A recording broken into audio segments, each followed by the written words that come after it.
East the Doctor, you just made an argument from incredulity. You're interrupting. Tell us You're interrupting. about the time. I don't care. Tell us about time. White Knight. Your argument about time. You don't care about the Lael argument needs about to save really. Lael. Lael is trying to save Lori right now. Shut up. Okay, so by the way, I don't even need to justify my original statement, because I said the exact words I said was, it sounds to me like an argument from incredulity, and you have the floor to clarify your argument, which so I was waiting for. So the whole failure of this piece of shit discussion is on you getting butthurt about that and thinking that I was saying that you are incredulous or something. My exact words were, it sounds like an argument from incredulity. Can you please clarify? And you didn't take the floor and clarify. So it's because of you that this discussion is shit. Okay. So well, again, Lori, let us go back to the original argument. If it's not an argument from incredulity, if it is not an argument from incredulity, then go back and give the argument. No, I won't. What Lori is saying is that he's wrong, but you're wrong. That's what Lori is saying. Like they're talking. It's just that in a nutshell. Can we go back? Lori, let me ask you. Can I ask right the hand? Can we go back to your original argument? No, hold on. Listen. Can you? Can we go back to your original argument? Listen. Can we need to go back to your original argument about time, so you can clarify what your argument was. In other words, Lori can't handle this, so let him off the hook, please. No, just let him off the hook. Original argument. He's going to man up to what he said. So you said what you're saying sounds like it's an argument from incredulity, which means that you heard something. Hold on. Just don't interrupt, dude. Which means you heard something. Saying sure isn't interrupting. So if you can't handle that, then you need to. But you're not saying sure. Now you're just talking. I said sure. If that is not what you heard. But now you're saying all these other words. I said sure. Okay, leave it short. Don't say any more words. Don't say just that's it. Don't say any more words. You got the sure and don't. Okay. See, look, this guy's like he's a child. I'm just saying sure. So if you have a problem with that, then maybe you shouldn't even be talking. Go ahead with your argument. Where you're trying to say you have the floor and don't get butthurt about sure. You have the floor. Okay, you're right. Okay, so you said that my argument sounds incredulous, which means you heard something, then started processing information to come to the conclusion that what you heard was incredulous. So what did you hear and how did you process it that made you come to the conclusion that what you heard sounded incredulous?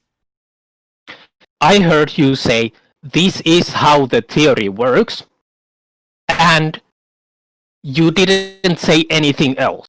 So I was asking you to clarify your argument, because it sounded like you didn't say any argument. And but that anytime I'm still did talking. I not say an argument? I'm still talking. So can you not interrupt? I'm still talking. I'm still talking. I'm still Sure. Is that okay?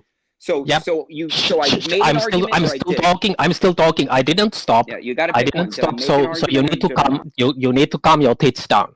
You need to calm your tits down. So, whenever a flat earther says this is how the globe model works, but they don't say any other argument, they don't continue. It's a very plausible explanation that it's an argument from incredulity. For example, sure the Earth spins. Sure the Earth spins. What did I say? That's an argument from incredulity. You said a whole bunch about time. What? But you didn't make an argument. You didn't make an argument from it. Okay, so I didn't make an argument. So you didn't make an argument. You said so there's nothing. Time. There was no argument. So I was asking. Yeah, I'm. So you were wrong. You were wrong. I might be. So you were wrong. When you said I made an argument for you're saying that I'm wrong. You're saying I'm wrong. So you should have said. Can you say how I was wrong? Can you back your? Can you back up your claim that I was wrong? Yes, I can. You have the floor. Yes, I can. Yes. So you said that I made an argument from incredulity when what you should have said was that I didn't make an argument. Show him how he's wrong, though. Okay, I'm saying, yeah, this is how he's wrong. He was wrong because he said I made it an argument from incredulity, when what he really meant was I didn't make any argument. No. You were inferring very clearly. You were inferring an argument. So you know what I was inferring. So you're yes, because people so you use can read my mind and know what I'm going to. Yes, and you know what I mean. People do that all the time. For example, no, it's not mind reading. For example, people interpret things depending on context, depending on your tone and stuff like that, and that's things normal people do. It's not called mind reading. It's called interpretive reading of the situation. I call it jumping to conclusions. And if you can't do that, then maybe you're not a normal functioning human. Now, you might call what I did jumping to conclusions, but you could easily prove me wrong 100% by giving us your argument that you were going for, so that you can clarify that it wasn't an argument from incredulity. So you have the floor clarify your argument. Here's the thing: you can't. Okay, so you won't clarify your argument. If you cannot clarify your argument, I can rest assured that it was an argument from incredulity, and you need to divert it from that to bullshit like, oh, you attacked me personally, which is the first thing you did. You got butthurt instead of talking about how you were not even making an argument yet. You didn't do that. You started deflecting to, oh, I got butthurt because I got attacked personally. Why would you need to deflect to that? Maybe because I was wrong and I was right and I was on the money and you were making an argument from incredulity and you needed a bullshit way to deflect from that. How about that? You're arguing about whether you're arguing about incredulity or not, but you're not actually telling us is not about the actual argument of time. Hold on, this is not about incredulity. This is about. So let's now circle back to the time and what's your problem with it? Let me address that. No, let me address that. So this is why I'm going to say that you're the dishonest one. Yeah, but okay? you're still deflecting from your original time point. So can we go to that at some point? Okay, so yeah, we will. Because you seem to have an ego problem with me pointing out that you were making an argument from incredulity. If you cannot handle that, then maybe you shouldn't be in this disc, because we all know it was an argument from incredulity and your bullshit is not going to deflect from that. So can you make an argument about time at some point, please? I will, but let me address this. You have the floor then. Please go ahead. Okay, I'm going to address your whole incredulity first. So the reason why I think you're dishonest. Describe time. Okay, I know. Yeah, but he doesn't. He's not accepting it. So he doesn't understand. So I'm going to. Why would I accept your bullshit? So let me. I'm not going to get to your time argument because I'm not going to take your bullshit. Okay, so look, I let you speak. Can you let? No, if you're going to go on about the bullshit, we need to go to your time argument, sir. This is why this is a bigger argument. I let you speak. Now, the fundamental dynamic of a conversation is letting the other person speak and make a point. Telling us your argument about time. You're just arguing about incredulity. Tell us your argument about time, please. Yeah. Okay, so the basis of a conversation, we can't even have a conversation about the argument rather than addressing the point. Here is what we will do. No, you actually cannot, because I'm helping the conversation and I'm moving it forward. So let's not talk about here's how the conversation works or anything else. Here is what I'll do. I'll be a bigger man and I will concede, even though no, I'm talking. And there's these hey, can you come in here and cut these grass a little? Well, is it rude to talk when somebody else is talking? Sir, I was moving. I was conceding. Are you saying that? Are you trying to tell me that the basis of conversation is to allow the other person to speak? So, I was conceding. Would you say that allowing this other person to speak is the basis of conversation? Oh, shut up! Yeah, that's why we want you to speak about your time. Okay, so what he thought your argument on time was. The problem with time being relative. If I can't talk, then I can't talk about time and being relative. No, your whole conversation always arguing about incredulity. You always break down to conversations about the conversation rather than well, because everybody keeps interrupting me. Okay, so that's all you're talking about. Right now, we're talking well, this is why I'm trying to get. I'm trying to get to the bottom of. Okay, here's why do you not? We don't care. It's only you who care about that. Nobody else cares. Yeah, but guys, can you hear that thumping under the table? He's getting off on all the attention. Okay, what is it about me talking that you that okay? So can we? You're going on irrelevant tangents, right? I'm just letting you know. So I'm both conceding that it's a bullshit tactic to talk over people. Yes, that's a bullshit tactic. Sure. So you don't need to go on a 5-minute tangent about that now. I've conceded to that. Next thing I'm going to concede to is, for the sake of the argument, let's agree for the sake of the argument that I was incorrect about incredulity. And let's even concede that I attacked you personally, and let's concede all the bullshit that happened. Okay, that's now all behind us. And I'm even willing to apologize. Sorry, I attacked you personally, even though I didn't do that. But let's, for the sake of the argument, I'm conceding all those points so we can move forwards. So now let's circle back to your original point about time. Let's see where that goes. Okay, now, will I be allowed to talk about time without people interrupting? Yes. Okay, wow. See, that's all I was hoping for, the basis of conversation, right? So we're so far off the mark. To be honest, I don't even remember what the hell we were talking about. So I'm just going to try and I'll talk about the twin experiment. Relative? Okay, so here, I'll talk about the twin experiment, why I think it's a load of crap and why I understand it. So you apparently have these two twins that are aging, and that aging is if a chemical process in their bodies that is happening. Can we agree on that?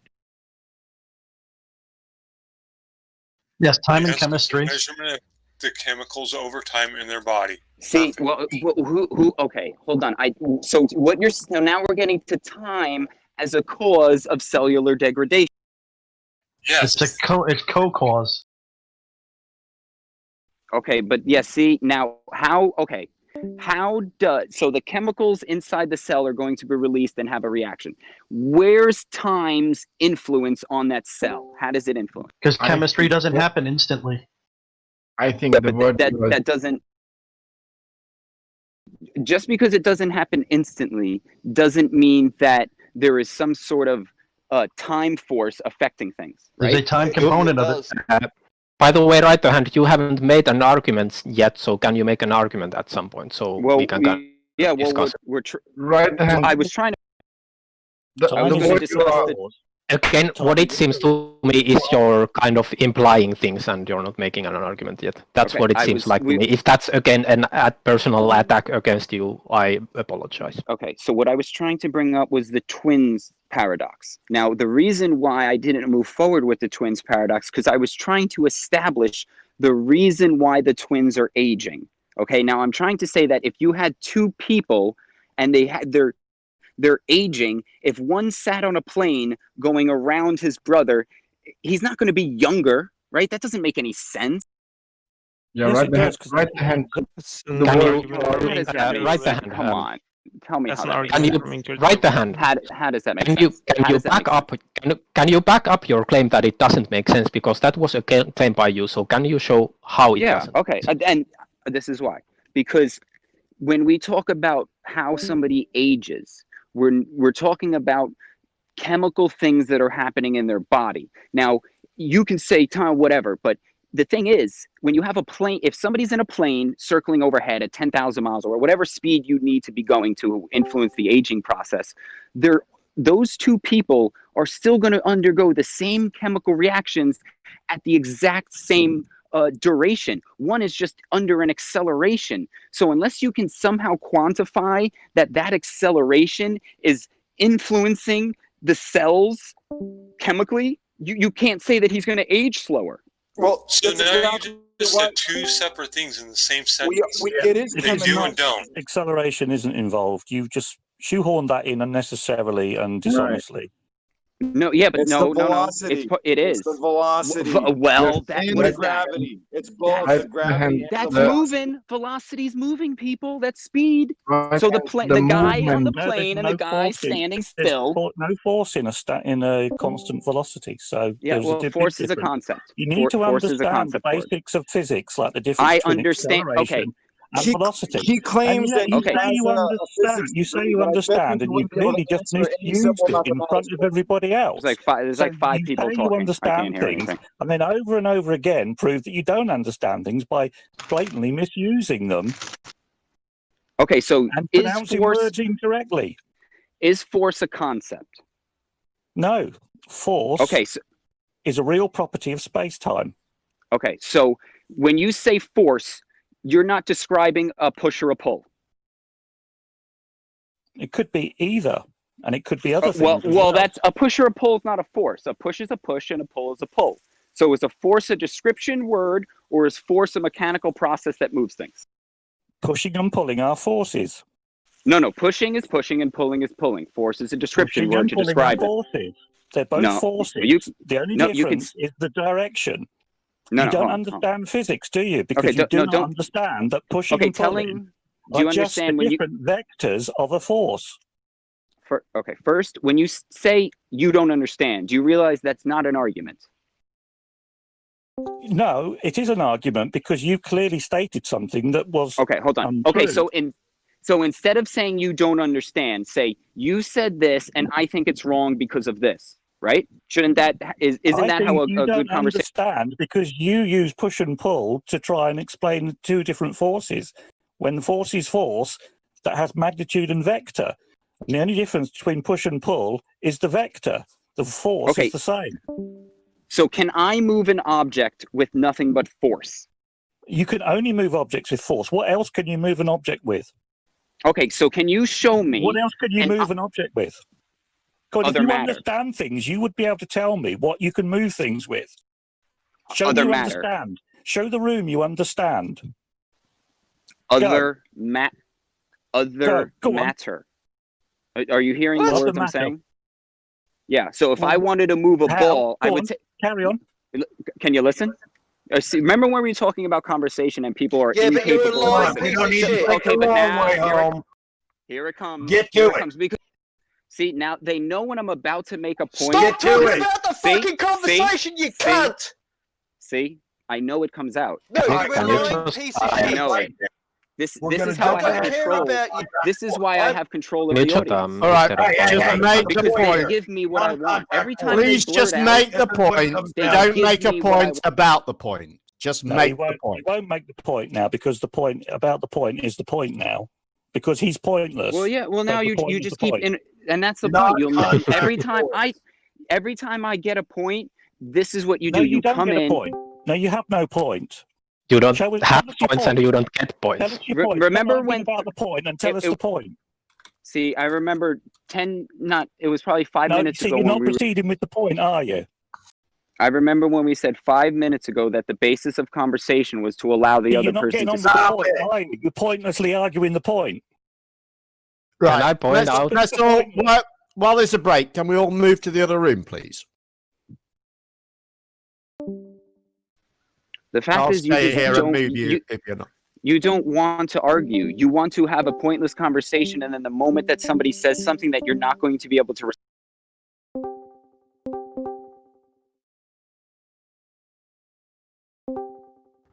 that cunt needs to be moderated. Why do you want us all?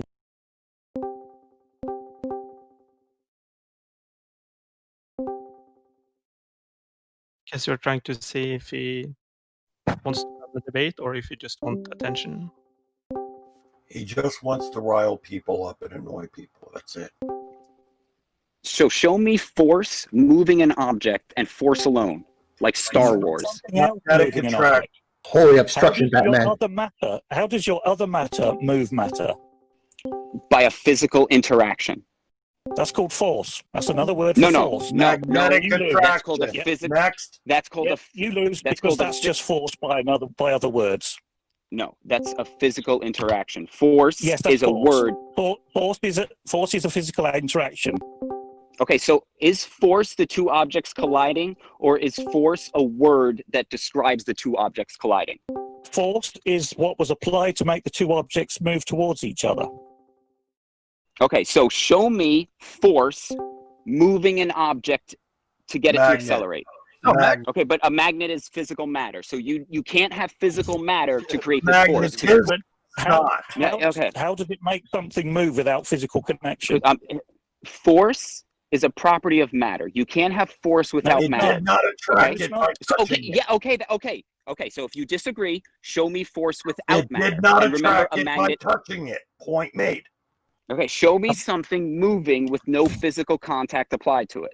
A magnet attracting another goddamn magnet. Okay. First, is a magnet a physical object? Yes. Okay, so that's laid out specific criteria. The criteria were met. No, hold on. I said without the physical. I said without a physical. Hold on. Until he's ready to fucking acknowledge. I asked you to show me an object moving without another physical object interacting with it, and you said a magnet. And I said, "Is a magnet a physical?" Hold on, you're interrupting. You're just interrupting. No, you just altered the goalpost there. Okay, so can you not let me speak? I feel like there should be penalties. Represent what we say and go on pointless diversion. Okay, you're right. Okay. So I'm going to start applying penalties to when I get interrupted. You're not going to do any such damn thing because you, a worthless piece of shit who has fuck all power anywhere in the world. He's nothing but a failed comedian and a failed boxer. That's gracious. All right, I'll be back in a minute if you guys still want to talk. Don't bother. Never did want to. Don't come back. All I've got. As long as you're in the room, I got no choice. If I'm gonna talk, it's gonna be with you. Also, he's just a lying piece of shit, and he can't answer a direct question. So it's not force; it's just a physical interaction of objects. That's a force. Get off on the lying game. No, it's semantic arguments from incredulity because he reckons he's a physicist. He knows it's a globe, yet he continues to lie about the shape of the Earth and the way physics works. And yes, I'm attacking the person and not the argument, but he's a lying piece of shit. Let's ask him some basic math questions that anybody who's a physicist would know. You can't get him to give any information on demand. That's what we did with Grimm when he claimed he was a physicist. Yeah, but this isn't Grimm. This is right the glove.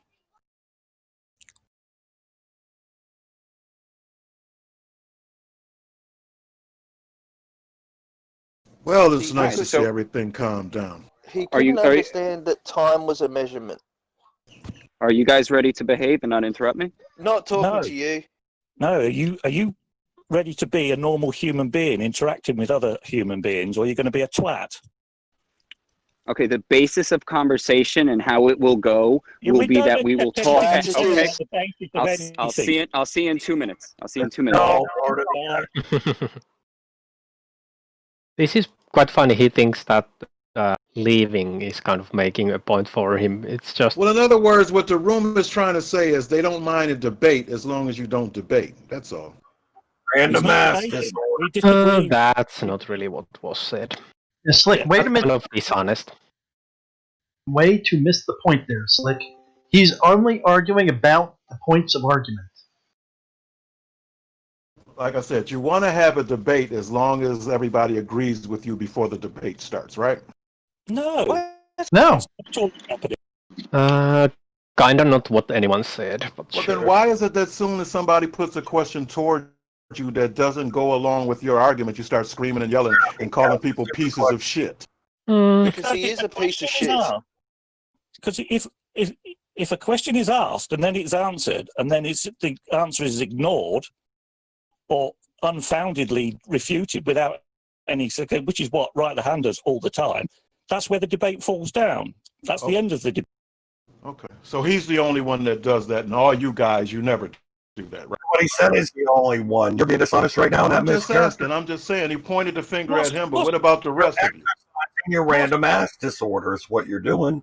Yeah, what's the matter with you, Slick? You've not got enough butt hurt of your own. You've got to try and inherit everybody else's butt hurt as well. I just asked you a question, and you're triggered already. Ask a question. I mean, you feel butt hurt on other people's behalf. I mean, dude, what is you talking about? I just asked you a question. How am I going to be butthurt asking you a question? Because you are butthurt. You made statements. What happens when the plug fell? Damn, man. You got to understand, if you're going to have a debate, you can't get mad because somebody else. It's not a debate. Oh my goodness! You can't get upset because somebody has a different opinion. I can get upset.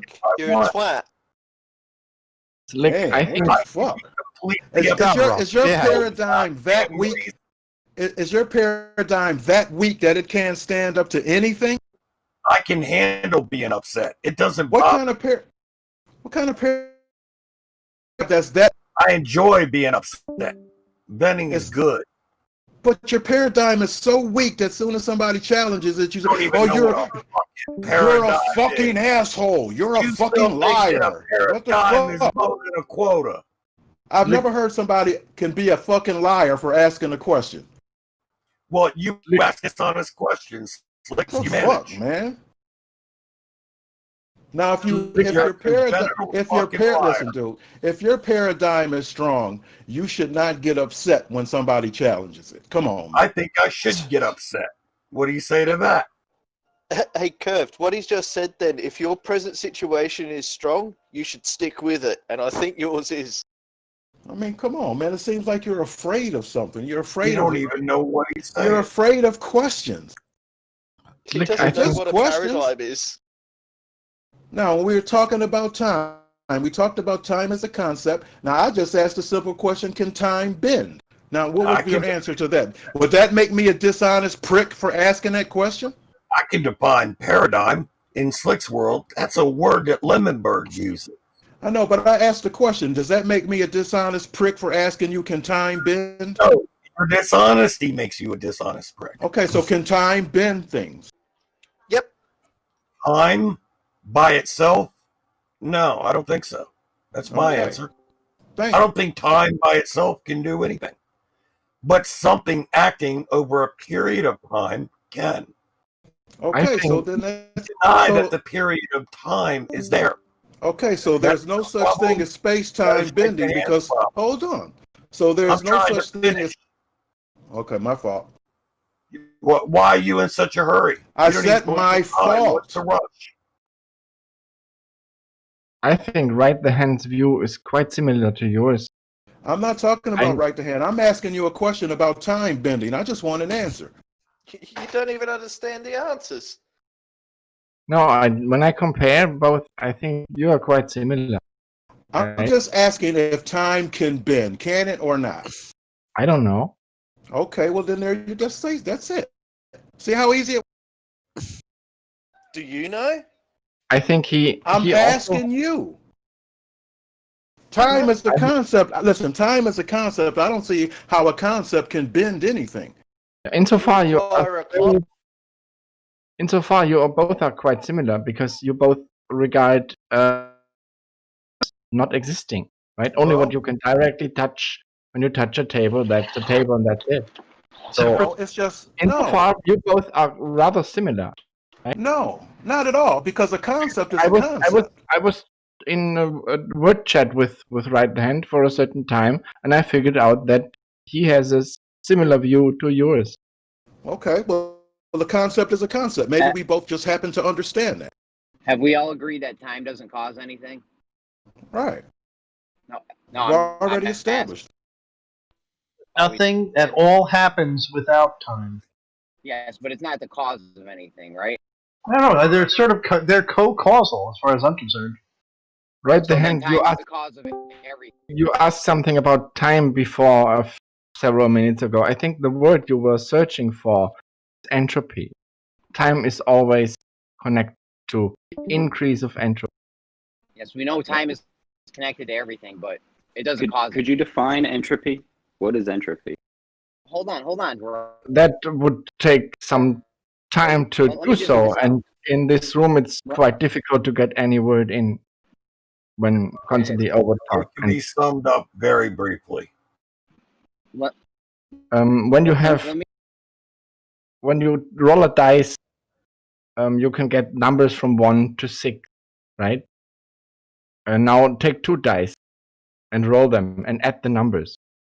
You can get the numbers 1, 2, 1, 1, or it can be 6, 6, or it can be 6, 5, or 5, 6. And this is those not numbers, the Greek way. Those numbers in between can be represented by more possibility, and that is directly is the entropy. That is the entropy. These more higher possibilities of states to realize that final status of 5 plus 6 or 5 plus 5. Because 2 can only be represented by one when both are on 1. But and 12 can only be represented when both dice are on 6. But the others in between have a higher probability roll up. That is. Let me ask you this: do you think that explanation gave everybody a clear? Hold on. Do you think that explanation gave everybody a clear understanding of what entropy is and how? No, I think you totally misunderstood it. Everything of. But yeah, I don't have a clue what you were saying. I can't even agree or disagree with what you were saying with regards to entropy. I don't get it. I've actually seen I that can example. say this, though. Very briefly defined, entropy is the decrease in energy, the ability to do work of a system. How's that? Okay, how do you decrease energy? That is one option. That is for the energy available. Q over T. It's a differential of Q over T, right? That doesn't mean anything, dude. They're just 2 letters out of the alphabet. It's quantity over time. Hold on. If we all agree time doesn't cause anything, then right? Do we all agree that or no? Jeremy, I don't think you should enter into this conversation, mate. No, I'm in it. I love this conversation. But a higher possibility of a higher to realize those microstates. That is what makes things roll and what makes things happen. What do you mean microstate? What's a microstate? Yeah, see, that is the problem, that you don't understand these concepts. The problem is you're using words that aren't easily defined and that you don't know the definition of. I know that it's... Well, if you know the definition, then define it. One microstate is one status to realize those numbers, like 5 when the dice rolls 5 or 4, or together you have 8, 9 or something. When you realize all those states of, when you add that, the number of possibilities you have to realize them. These are the microstates. Right? So a microstate is a possibility that I realize. Yeah, no, that the final status is being realized. Right? So when you have, let me give an example. When you get the number 12, that can only be realized by one single microstate. And that microstate is both have 6. Both dice have 6. And so the number 2 can only be realized by one single microstate. Both dice show the number 1. But the others can be realized by several microstates. When you just draw that on a paper and roll it out for you, then you will understand a part of it. So right? A microstate is the addition of values.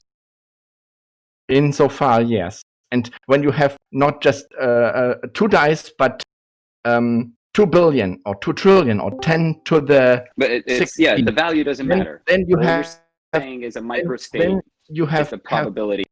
Each of these can realize a microstate. And the probability is extremely high when you have such high numbers of single items, I should say, to realize that final microstate. They will not all just sit at the edge and all lined up when you have 10 billion. I know that you don't accept the concept of molecules or something of air, but that is the description of it. And that is why all the air is not suddenly sitting at the edge of your room, but that it will fill up your whole room. And that is a very good concept of to explain how what entropy actually is. Okay, hold on. We were trying to get to what a microstate was. So would you agree if we boiled microstate down to a mathematical probability equation? What? No, not. Okay, well, you said that the microstate was the dice and the possible outcomes of it. Yes, insofar. Okay, so when I roll the dice and I get hold on. Okay, so let me see. So when I roll the dice and I get an 11, are the numbers that I didn't get, are those microstates? All the numbers that you can get are the micro. All these representations, how you can that final number 11, which is in principle then the air pressure, right? When you have a lot of molecules, each of these microstates ends up at macrostate, which is and that is in principle such concept as temperature, pressure, volume, right? And each microstate is how these air molecules are hitting each other and where they are actually located around. But they all end up. That is what is transferred when you get to a gas or something, right? Or to a because that example with the dice is just to explain the whole, right? To make it more visible that you just take two, but in principle, always working a large number of like 1 mole or something. So is a microstate an actual state of existence that a piece of matter can be in, or is a microstate? Okay, so I would so you can so you can have an air molecule and it can be in a microstate. No, all of them together are, right. The two dice are also both of them air molecules to a microstate, and insofar, yeah, that is all of them is a microstate, and that represents that final outcome. Well, I mean, I think you will have to read something about that. I cannot in the little chat explain all of thermodynamics, and you have to even start from simple concept like the first law or the zeroth law of thermodynamics. What is that? Not the first law or the second law or anything, right? Okay. Well, I'm just trying to find out what a microstate is, and it seems like you can't give me a very clear and articulate. You talk about like probability, rolling dice, air molecules bouncing around. You say that an air molecule can be in a microstate, but what is a microstate? How do you mean that? I gave you a definition, explanation, right? When maybe why don't you conduct that experiment? Take two dice and conduct the experiment and count the numbers, and then you have. Can you relate this to Brownian motion?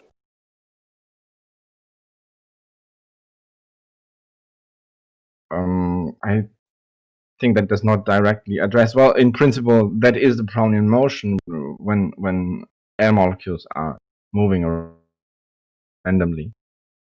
But you can also address that with that random flight model, which is a binomial distribution, right? When you watch one single molecule, I don't know in regards to what is your. Well, just your description reminded me of Brownian motion, which is molecular movement in a fluid. And it's often how I describe to people equilibrium, molecule interactions, what drives different reactions. Kind of at the fundamental level. If you can take a snapshot of all the molecules, each of these snapshots is one microstate. That is how I would stress, right? And all of them end up at the same pressure, 1 bar, for example, right? And that is the macrostate. Then temperature and pressure, but well, in print, right the hand, I would suggest to you to not to start with when you want to go sailing or something. You are also not buying a huge boat and just go out on the ocean. You are just first getting a little one and trying to paddle or touch a small thing and trying to learn and trying to read a book or something about that, right? You're not starting, or when you want to learn Chinese, you're not starting to read Confucius, or you're starting with simple words and simple and to say hello and goodbye and something. So in everything of that, you are always, and it's the same with thermodynamics. You're not starting with such concepts. I suggest to start with the zeroth law of thermodynamics, or what term is thermodynamics, or and to read that for yourself, and not to try to learn it in a chat. Okay. Would you say that if somebody can't explain something, then they don't understand it? No, that's not true. No. Okay, so you can understand something that you can't explain. Yeah, there are many it depends on who the audience is. Oh, come on. No, I'm talking about the person themselves. Like, if you can't explain something, like you just, fucking audience, just to yourself, then you don't understand it. I don't know how that applies. He's explaining. He understands that he can explain it to himself. Whoa, how are you trying? No, are you talking over me? I thought you were Mr. Are you Mr. Rules and Etiquette? Okay, thank you. Now you can have the inability to express something to somebody who does not speak the same language as you. So even if you wanted to go down a language, you may understand things, but you can't pass it on to the person until they have an understanding at the same level as you of the language. Okay, if we consider that both people have the same, well, first, I said explain it to yourself, right? So there's no other person involved. So let me simplify this because maybe you weren't listening. If you can't explain something, then you don't understand it. Do we agree? Now, even that I would disagree with, because like when I get down to my understanding of Coriolis, I understand it when people express it to me. I understand it, but I still can't explain it to other people well. Okay, so then maybe you don't actually understand No, it. I do. My vocabulary in it is still weak. How can you quantify being able to understand something if you can't explain it? Because as they go through their explanation... I wasn't done. Hold on. I wasn't done talking. Sorry. I wasn't done talking. Okay. Where is the foundation for being able to say you understand it if you don't have that to go to explain it? Because I can make predictions based upon it. Okay, wait, hold on. We're not talking about something that has predictive power. If I told you, do you understand how an internal combustion engine works? And you go, yeah, because I can make predictions. I'd be like, whoa, you're not even talking the same language I'm talking. So predictions have nothing to do with understanding something. Do you agree with that? Well, no, even with like the engine, I may not be able to explain the combustion process exactly, but I could go in there and say that I can tell that this is starved for fuel, starved for oxygen, because if I have let's put it this way, if I have fuel, air, compression, and ignition, it's running as far as I'm. So I may not be able to describe it to a full extent of the stoichiometric pressures and stuff like that. But I can still understand the concept. Okay, but I was talking about the internal combustion engine, not the fuel map, the fuel air mixture, because that's two totally different systems. So how does that thing work? It don't work they work together integrally. Well, but here's the thing. If I'm asking you if you understand how an internal combustion engine works, and you say, well, I don't really understand the valves, the intake, the rod, the pistons, the upstroke, the down. If you don't understand those aspects, then you don't really understand an internal combustion engine. Would you agree? No, I can have flawed understanding in each one of those two systems and still understand the basic concept. Well, hold on. What flawed understanding? Well, I may not know the physical strength required for the rods, the centrifugal forces involved with them that would make them not explode, the oil galleries that lubricate them. I may not understand any of the... Do you know what a cam chain does? Yes. Okay, what does the cam chain do? Cam chain transfers inputs from the crankshaft. To what? To the cam. To the valves. And what is it? And what is that for? What does this have to do with anything? Yes, I can do it. Okay, so okay, so now you see how you were just able to say in an internal combustion engine this and that. Now, why can't you do that as elegantly and articulately for a microstate?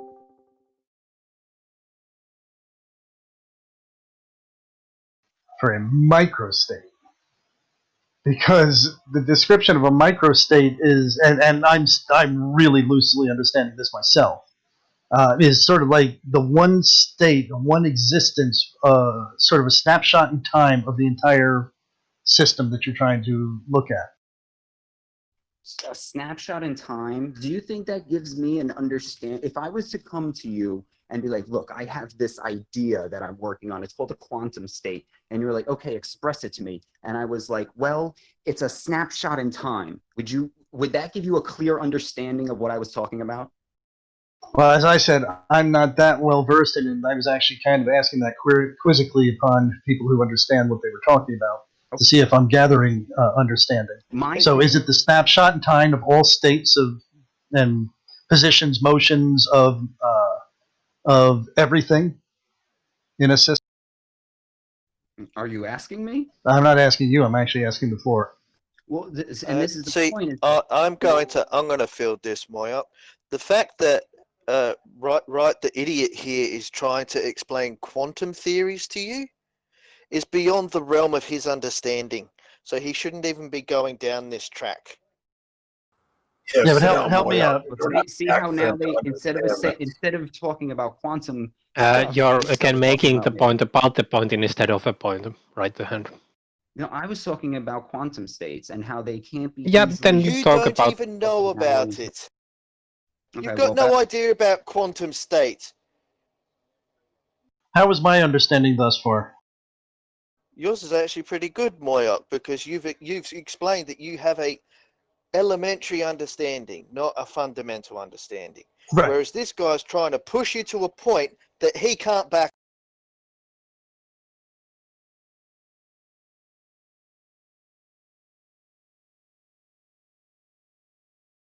And it's funny, I also, unlike the Dunning-Kruger folks on the flat Earth, I understand where my limits are.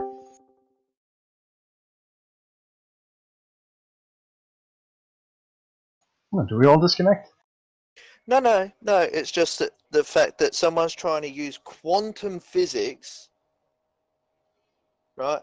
And I bet he's got no fucking clue. And I have just about one step above nothing. No clue. Yeah. Can we go? And I'm around your level, Moyok. I'm about that level when it comes to quantum physics. And I understand what he's doing here is trying to get a gotcha. Can we go back to the time thing real quick? We're all clear that time doesn't. Can't go backwards, Jeremy.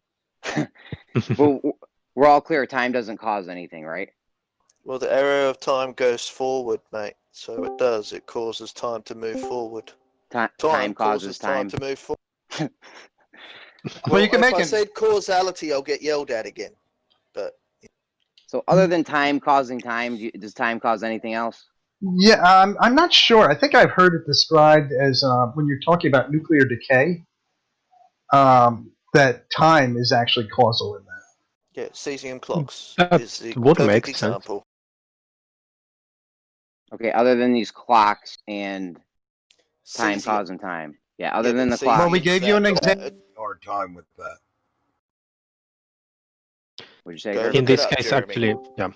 In this case, actually, the clocks would be it, and actually, that would do with all radioactive decay. So that actually would be enough to establish it already. Cesium atom doesn't keep track of time by decay. Yep.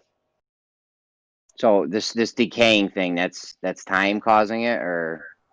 Damn it! I just specifically said it's not decay. Radioactive decay cannot be stopped, but it changes slightly, but only for some elements, not for all. When you strip them of all the electrons and only leave the nucleus. Does anyone know why? Isn't that due to the fact that basically, like, say from uranium, you only go back down to iron, and then from there it stops? That sort of conclusion. So this decay this decay that's happening, time's causing it, or is it just because of time? Because over time it decays. Can you strip those statements apart? What did you say, Moya? Can you separate those two statements or rephrase that? You said, is it only just because of time that that it happens? Yes. So when this thing's decaying, right? You're telling me time causes it. No, time is just the rate of movement. Time is the rate of movement at the atomic level. So it's not, time isn't causing this. I wouldn't say time causes things, but time is a requirement. If there is no change of time, nothing would cause. No, there would be no causality. Yes, we know you need time for everything. There's no time. Well, that's the whole point of this whole thing. Can't have time without movement. We know you need time for everything. Anything to happen, you need time, obviously, yes. But is it the actual cause of it? No. Yeah. So how? I'm going to tell you no. Most of us. Okay, well, I'm just making sure. Somebody just said, okay. So we all agree that time doesn't cause anything. If everything in the universe ceased to move, if everything in the universe ceased to move, there would be no point in time. Time would be a meaningless thing. Okay, so if we all agree time doesn't cause anything, how the fuck is it an independent variable? Because it doesn't cause anything. It ticks on. Doesn't matter what you're doing or what anything else is doing. It carries on regardless. It's independent. Can I go back to the magic grits? The magic grits argument?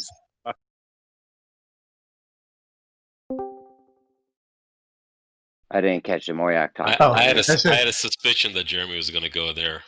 With the magic grits? Well, he's gonna throw the independent variable card on there with time. I'm just saying, how if time doesn't cause anything, it's a ridiculous statement, Jeremy.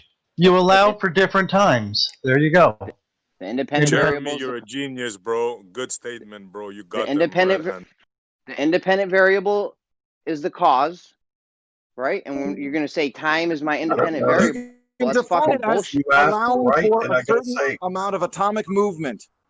Okay, just change it from time to we're going to have the independent variable be a certain amount of atomic movement, right? However many vibrations of a cesium atom, trillions, quadrillions of vibrations of a cesium atom. That's how we're going to define time. It's just allowing for movement, allowing for chemistry to take place, allowing for things to take place, actions to occur. But not the cause. No, it's not the cause, but it's still the independent variable is the independent variable is your cause.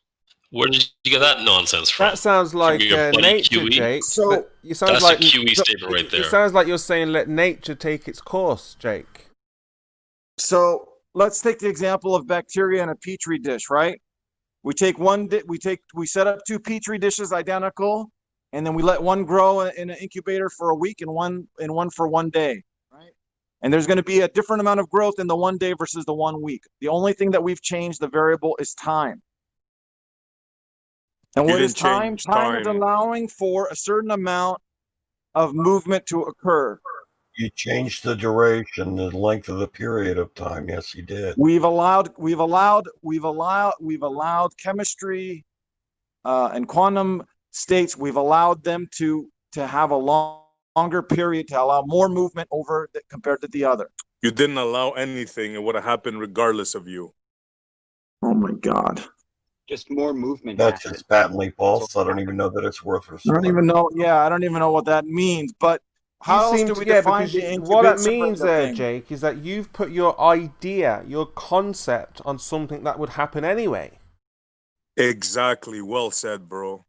See, Jake, and that's why it makes perfect sense. The independent variable by that statement. You're saying that I have an idea, a concept, and this will be the cause of what happens in this duration. Again, I'm putting the word duration on it, right? Chemo, it's what just he concept. said there was he let one grow for a day and the other grow for 7 days.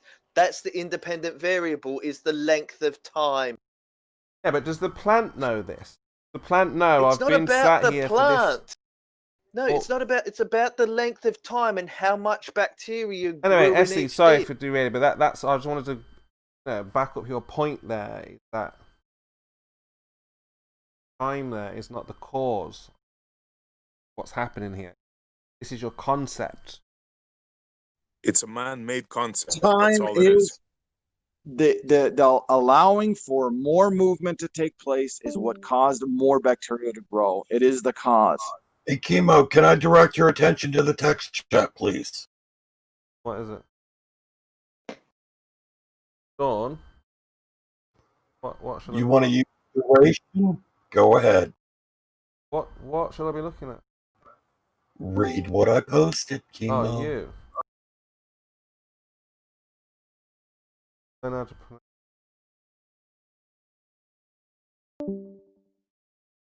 Okay. Jenna is correct. We're moving forward in time, but that's a man-made concept. With duration. No, I mean, I was just labeling that again. It's just that we're labeling. Right, but you thought you were making a point. You thought you were getting away from saying time. Saying time is a man-made concept is like saying length is a man-made concept. We have different ways of defining what the measure of movement is. We could have different definitions of how we subdivide time, but it doesn't mean that time is man-made. Can length cause something? Okay, what is time to what is time to a baboon? My length can cause women to scream. I was going to say length can cause pregnancies. Sure. We can say length causes something in the same way as the experiment with the Petri dish, right? Like if I take a hammer and it's only got a 1 foot handle on it, and I hit something with it from a certain pivot, and then I put a 5 foot length on it, right? We can measure the difference in the force applied, and all we've changed is the length. You just wanted to say length a lot then, Jake. Force of a lever or something like that, right? Have you got a length problem, Jake? Without referring to penis. That was very good. But Jeremy, they still think time can cause some. No, they admitted Chemo's being dishonest again. He can't answer Jake. They admitted time can't cause anything, but then we're going to have an independent variable, and now time is the cause. Jeremy, you're aggressively misunderstanding. No, because you're conflating the two things. You're conflating the two things. When I said time, we're allowing for more movement to occur. That's how we're defining time. The difference is one allows for more movement to occur, and one allows for less movement to occur. That's the thing, though, Jake. You are not allowing that. It will happen anyway. Nature. Can you stop the movement of time? No, if he stopped the experiment halfway through, it's not going to its full conclusion, is it? Yeah, like if I sterilize time, can he stop time halfway through? The independent variable is the cause of the effect. Hang on. Did you just say there is no time if you stop it halfway through? How the fuck do you measure what's halfway through? Clean your ears out, Davros. He didn't say that, no. Chemo, shut up. I've had enough of you. You guys are funny. I said, can you stop time in the middle of the experiment? So we got. But how do you get to the middle of the experiment? How do you get to the middle? How do you measure the middle? You have to have a finite time. Can't have a middle of the experiment without not very iteration. Yeah, we'll stop it at the middle. What? Okay, can you stop it during the experiment? How do you measure 3.5 days? How fast someone runs the 40. If you can't control time, if you can't control your independent variable, what are you laughing at, Davros? What's so funny? This isn't even about controlling it.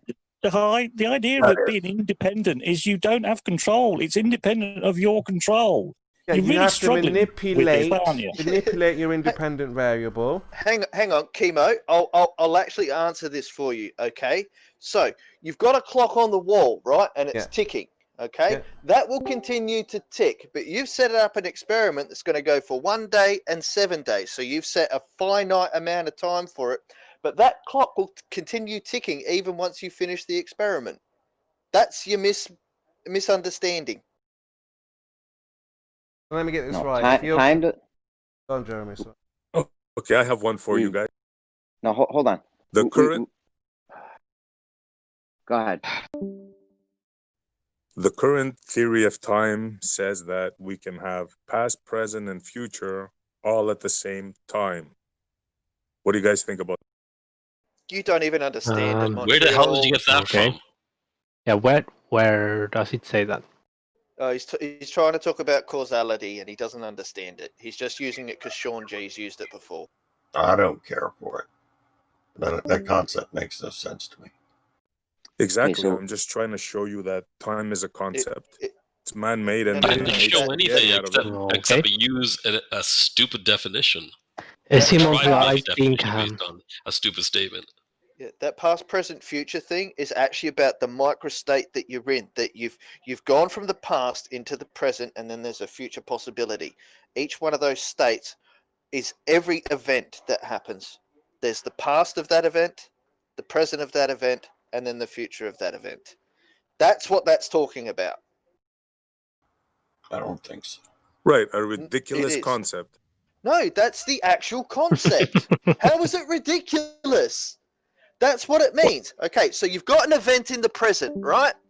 And you move forward over a duration to the next event. So that first event is now in the past, right?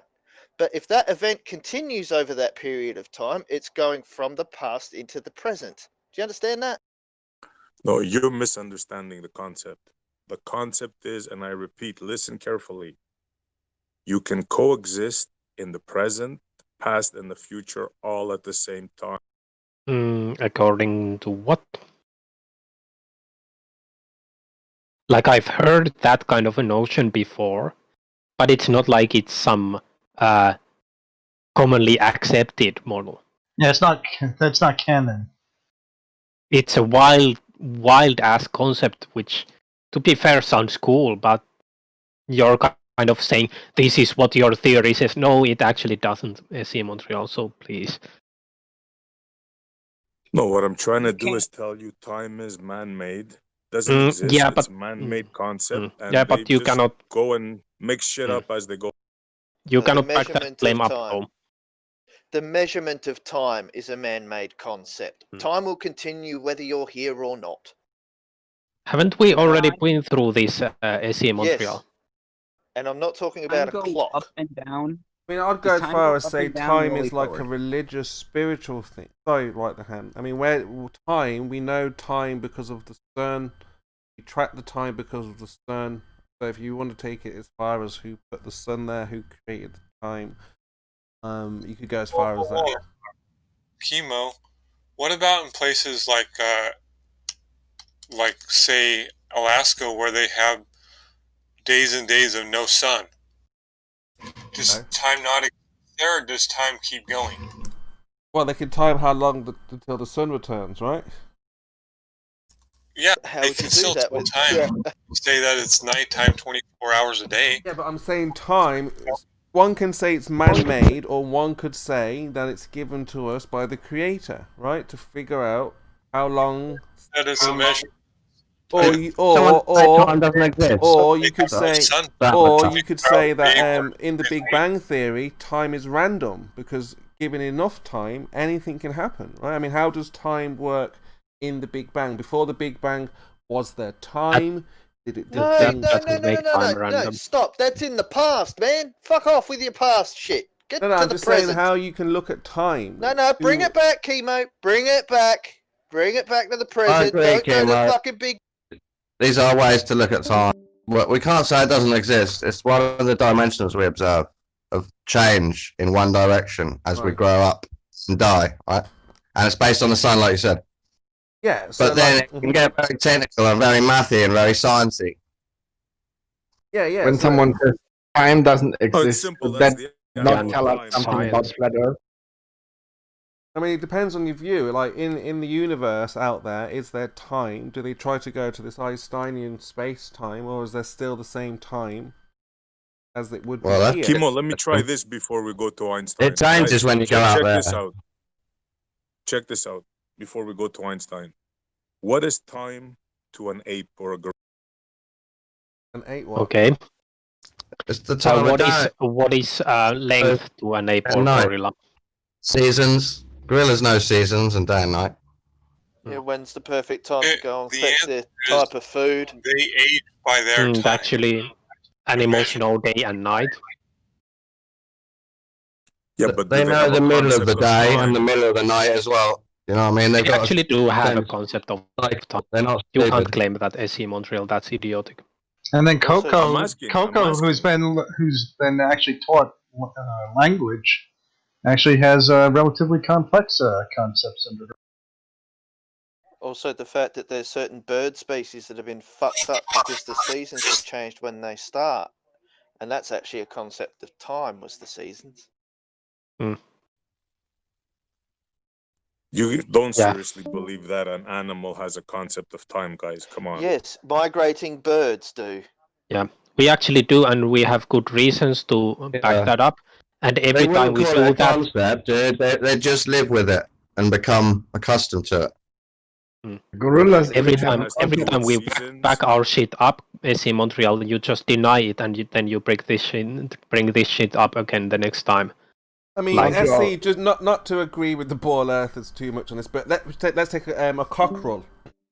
Is that aware? I mean, how? And this is why I say the sun could be a timepiece. So when the cockerel crows, is it aware of what's happening, or is it just doing it randomly? How would you? Well, the measurement of time. Hold on a second, Chris. Something here from SE about. Dark 24 hours a day, 7 days. Chris, let SE respond if you don't mind, please. Yeah, it's easy, Chemo. It just sees the sun, bro. That's And it knows actually the crow. Yeah. That's a fine answer, but it's demonstrably false. Yeah. No, I'm just saying I can actually show evidence where that's wrong. I have evidence. No, where I'm that's just looking wrong, how one would see it. Is it aware of the time, or is it not aware? Not like TikTok time, but it's aware. Like, okay, this is. Excuse me for trying to talk. It doesn't call it morning, but it knows it's this. Again, we call it Excuse time me of for going to bring some evidence. Yeah, Kimo, you're kind of over talking people, so a moderator should mute you at some point. What I was going to say is, with daylight savings that we have here in South Australia, a lot of the time, the roosters will crow an hour after the sun's come up. How's that work? That's interesting. That's not my I point. haven't heard that one before. That's not my point. My point was that wasn't the point whether it crows after or before. They react a few minutes early to their food bowls going on. I'm just asking to SE. They're electronically does he think that timed. they're aware of that time of morning? I mean, is there a reason why they don't do it at night time and why they do it at that time? Do they know? Sometimes they do it at 3 a.m. in the morning when there's no sun. Okay, fine, if that's what you say happens. I don't know. I thought it was a morning thing, right? Yeah, my dog bowls go off at 5 p.m. I can't think of anything astronomically that's really happening for the dog. They're inside a house. The curtains are drawn. And around 4:30, they start running to their bowls to check to see if they've gone off. So they actually do seem to have a concept of time, and knowing a future event is going to take. Yeah, they're anticipating something happening in the future. Therefore, that's a concept of time. I mean, I don't know. We don't know that. I'm just saying. I want to just. Yes, we do know that. That's conditioning, like the dogs with the. Most dog owners will tell you that their dogs appear to be aware of meal times. I think Pavlov's well-known experiment with ringing a bell before feeding. Right, they associated the bell That's with what I was talking, the conditioning. Yeah, but they also anticipated the bell because they had a concept of time.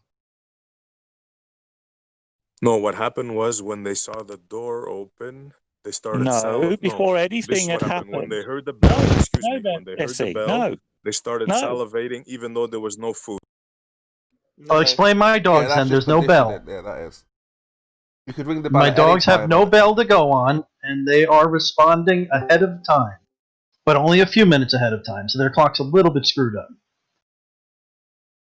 What about SE? Again, I'm just trying to think. What about when a dog wakes you up in the morning? Think they're aware of that, or that's again just conditioning? A dog starts licking someone's face, like get up. My dogs only do that when when we're abusing them by sleeping too late and they have to go out, so they take on the role of. Yeah, I've waited long enough, bitch. Yeah, they're telling you now you've abused us long enough by talking to these people. if I remember an event that happened to me 25 years ago, and I can, in my mind, imagine, not even imagine, I know what it felt like, I'm reliving that event when I'm thinking about it, even though it was in the past. So it's making it the present. Time travel. That's fantastic. Now you're going Like the woo on movie us, Xanadu. Leo. It's woo, yes, I was about to say. That is their woo, time travel. What? Remembering things is Time woo? travel, I'm just You don't remember things? That's a little bit woo. right How now, can't go back in time, Chris. You know that, right? Remembering I'm saying is I thinking can about relive something an now. event as if it's happening right now, even though it Called a happened memory, 25 Chris.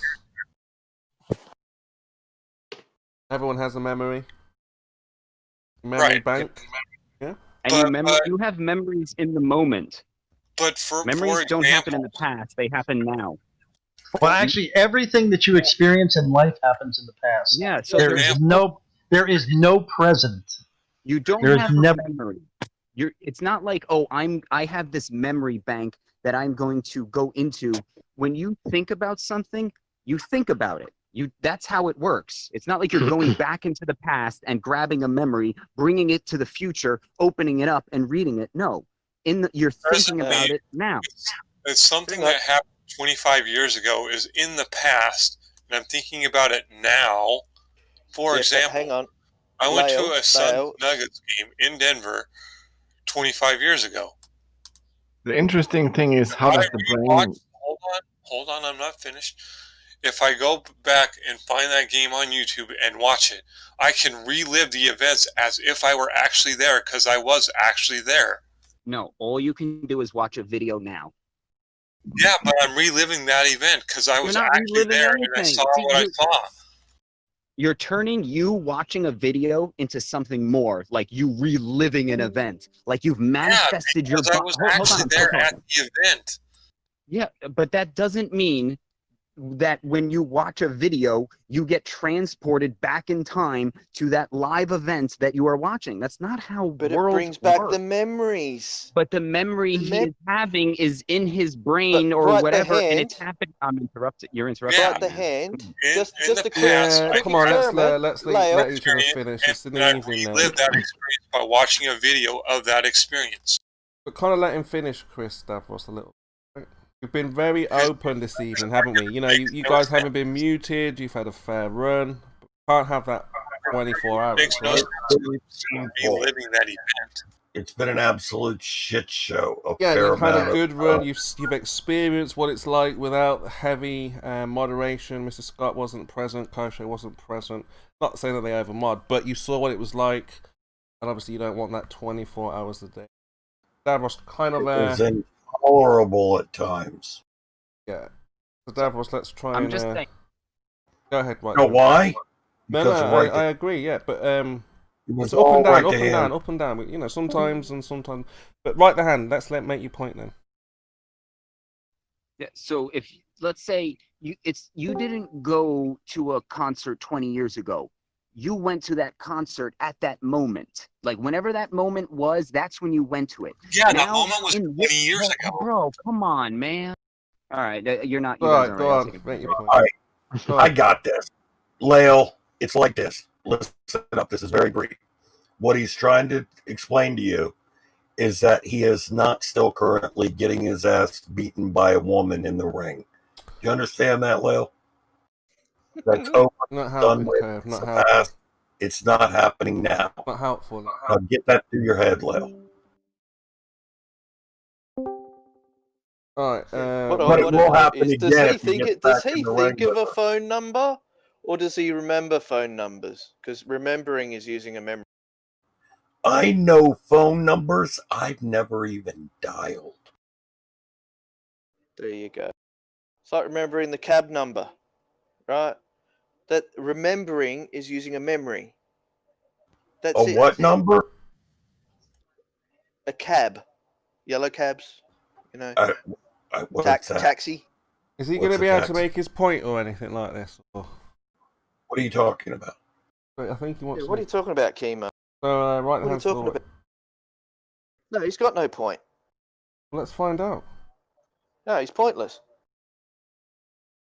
Are you going to let him make his point, Davros? But he hasn't got a point. He's pointless.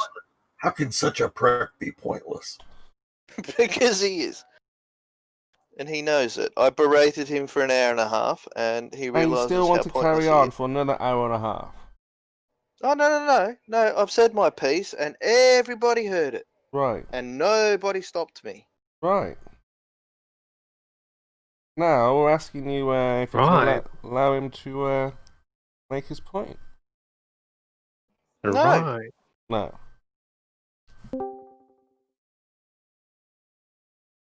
It's about censorship, Chemo. You seem to be a proponent of censorship. Time to censor flat earthers. Well, yeah, I mean, it is one of the most dangerous arguments here at the table, yeah, so I understand no, it's the weakest. It's the weakest argument. Completely understandable.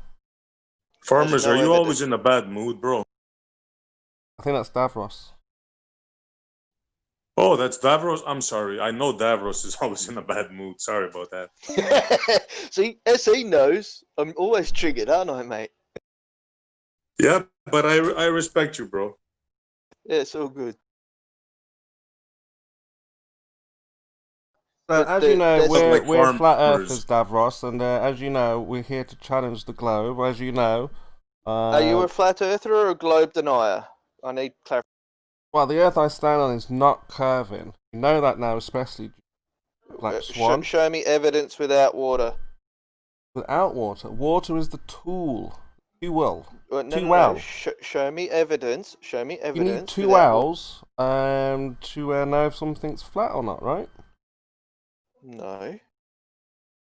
And the Creator gave us the best tool, yes, which is water.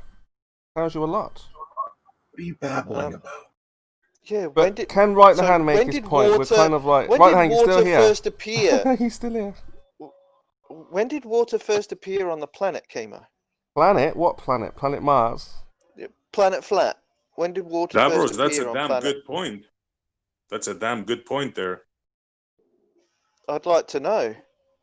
If I may, Chemo. So it's about 10,000. Well, the creation when God made the earth and all that stuff.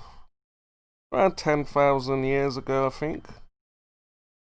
I wasn't there, so I can't verify it. Again, that's my belief. But here's a question: Why are my ancestors older than 10,000 years? No, that's just what they tell you. Yeah. My Aboriginal ancestors are older than 10,000 years. They're not before Adam and Eve, are they? Well, if creation was 10,000 years ago and my ancestors are 40,000 all right, years old... 60,000, 100,000. Who knows? I wasn't there, right? But we know it's not millions of years. We know it's not. Do you believe in the flood? What? Do you believe in the Great Flood? Not. Yeah, there was a flood. I mean, it wasn't all over the earth. I understand. It was in like a region. Wasn't it? Yeah. Oh, so it didn't kill all the people in the world then, did it? No. Right, then. So you can't use God then, because apparently God killed all the evil in the world. No, it was like Sodom and Gomorrah, for example, where hail, rain and fire was concentrated on this area. They didn't rain hellfire all over the place, right? And when did just that like happen? The flood, that area, that particular people were corrupt. Timestamp, mate? What? Timestamp? When did that happen? Do we have to get into a religious dispute? Unless obviously you want to No, it's not about the religious. No, it's not about the religion. It's about the time factor here. Okay, when did Sodom and Gomorrah fall? When did Sodom and Gomorrah fall? Are you seeking rest? When did Sodom and Gomorrah fall? Sodom and Gomorrah. So that would have been around a couple of thousand years ago, no? Was it before or after Jesus? Before? Yeah, okay. So it was within 5 yeah, but why are you getting all religious? Are you trying to find God? You want to get closer to God? No, it's not about religion. But what are you talking about then? What do you want to know about it for? It's about time. I'm using Jesus as your timestamp, okay? Right, whether he existed or not. I know, yeah, but you know this is all based on faith, right? Solely faith. No, this is what I believe. No. No, but there's pictures of Sodom and Gomorrah. Yeah, I know, but I can't give you the full story because I wasn't there. But you were the arbiter of the truth before. All I can go by is the witnesses that have kept the story, preserved the account, and told it year after year. Hopefully, they kept 10,000 years ago. A little bit like Chinese Whisper, but the story gets a bit mixed up. But I think the main story has been kept. Chemo, you're missing the obvious reply to this. That'll just put it all to bed. What's going on? Yeah. Simply told that verse this: people don't think it be like it was, but it did. Right. I don't know why he wants to get into the religious talk. Sorry, it's faith. Chemo, How many times I have to say it's my faith? I can't It's, prove this. Chemo, you understand? Chemo, I have to bring you back for a second. First, you told me creation was 10,000 years ago. And then I asked you about Sodom and Gomorrah. So you knew when it was created, but you can't tell me what happened at Sodom and Gomorrah and when it happened. No, I don't know when it was created. So how do you know it was created? How do you know it was created 10,000 years ago? That's what they say. That's what the scholars say. But again, how do they know? Oh, that's what they say. That's what But they again, I would be a fool to so you're trust the listening to scholars mainstream media unless I again. know that they went there themselves and I could go there myself. You know so the we don't know. scholars control mainstream media, right? So you're listening to mainstream media again. So you are a shit. No, you've got to look at a lot. Again, we look at the underground reporters and the non-mainstream, the things that are not in the mainstream. But again, that it's faith. I don't get what the argument. How can we argue over my faith, what I believe? But it wasn't about faith. You used it as a deterministic time. But I believe it's real, though.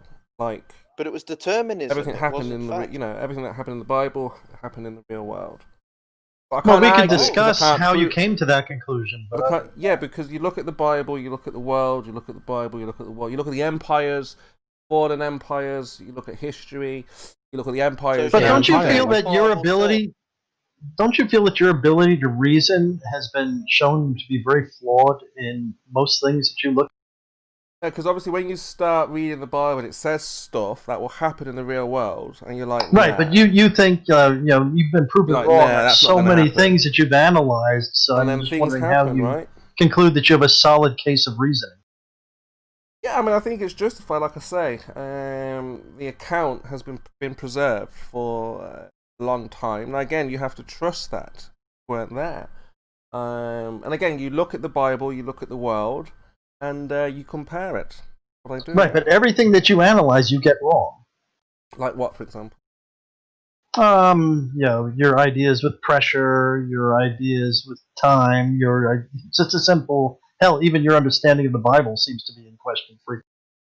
Well, the Bible does say, can you weigh air, or weigh the winds, the atmosphere, things like this, and we can't, can we? It's not possible. It's demonstrably done, so you could argue with it. But pyramids. Pyramids. What about the pyramids? I'll throw that out there. Pyramids. Yeah. Talk about the magnificence of these piles of rocks. For me, again, these are all part of empires that have they were great, and now they've fallen. Right, and now we're seeing today the extension of Egypt. Today, the remnants, the ideology, the sacrifice, the worship. But again, I don't know why we're getting into this religious aspect. I mean, it is really interesting. What they've just found. Really? Now, this is going to spook you out. A little bit spooky. It does sound a little bit crazy. This is going to sound really out there. But under the Vatican, they've just found giants or some kind of beings, and again, this is what this lockdown is meant to be around, to keep away from all the main cities. The city of London, because in London you have a city within a city. In New York, you have a city within a city. You have New York City within a city, same as London here. Something there in India, and then in Italy as well as a big deal.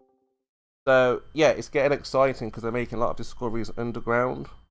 But again, that's not really for you because you guys are atheists and you don't believe it.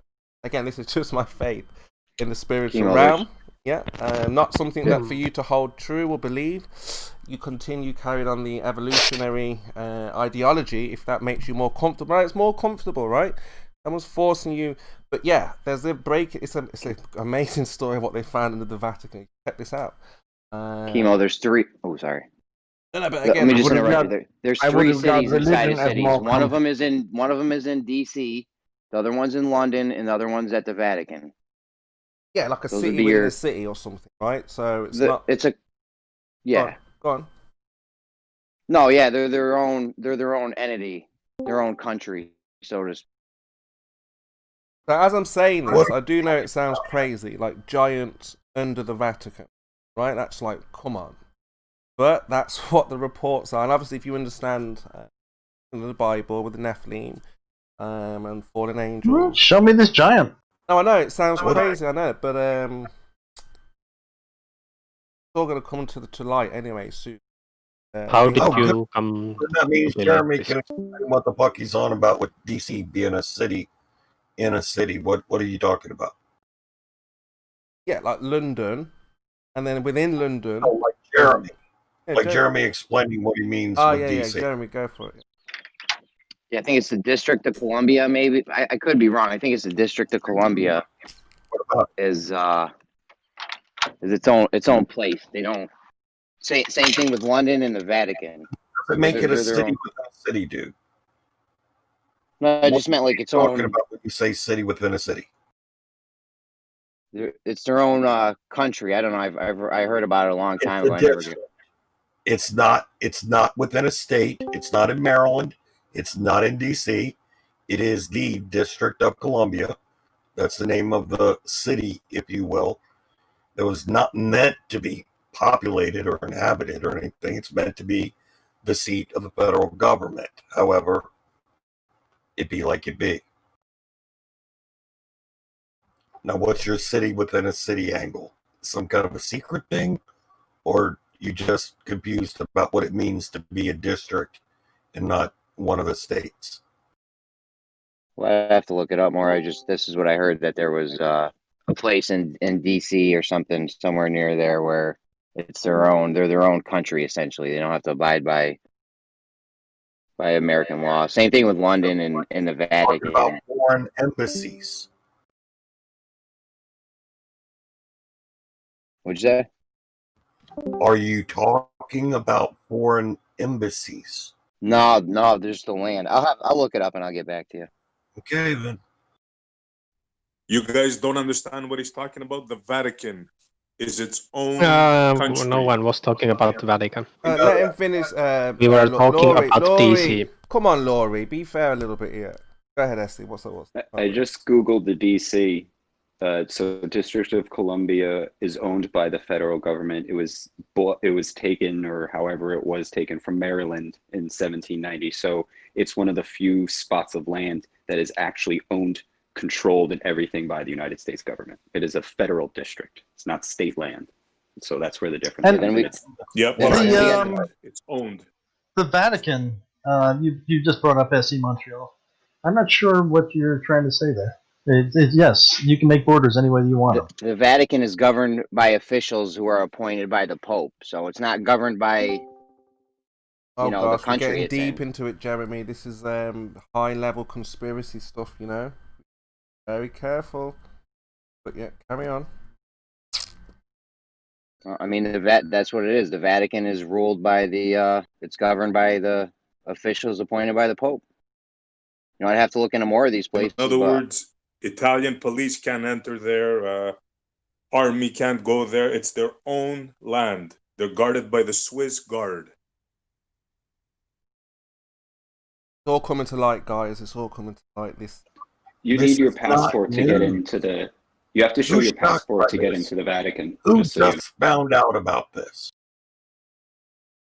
Well, not many people know that there's a city within a city. That's not city within a city. What is it? It'd be more appropriate. It'd be more appropriate to phrase it as a country inside of a country, maybe, as far as the Vatican. Yep, exactly. That's me. Yep. I won't argue with that with the Vatican. That's deep. That's a country within a country, exactly. Deep. Yeah. Deep state. What's That's a government within a government. You have the government. Not within. Not governmentally within. Anyway, this kind of stuff can get you. That is not so unusual. This kind of stuff can get you removed off the chessboard. Very serious stuff, right?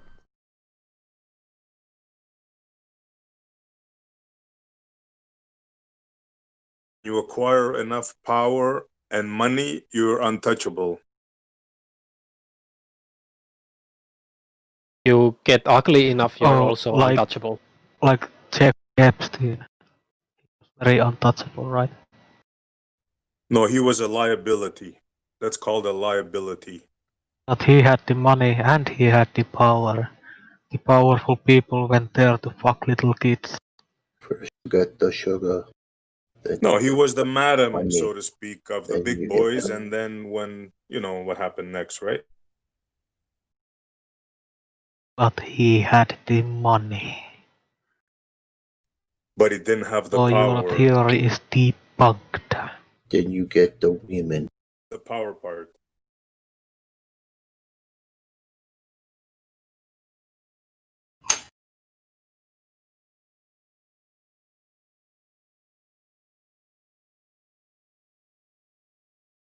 So time is not cause. That's well, I mean that we don't have to manipulate, vary time. We have cause to an effect. Obviously, time is not. Is it just a concept though, or is there something to time? Yeah, it's just like thinking. I think this is the cause. So it's a hypothesis about an experiment. What? Yeah, you're basically hypothesizing something. Think cause. After what I explained to you half an hour ago about the ticking clock and you setting a duration of time, you couldn't understand that concept. Yeah, so you've put what you think is the amount of time.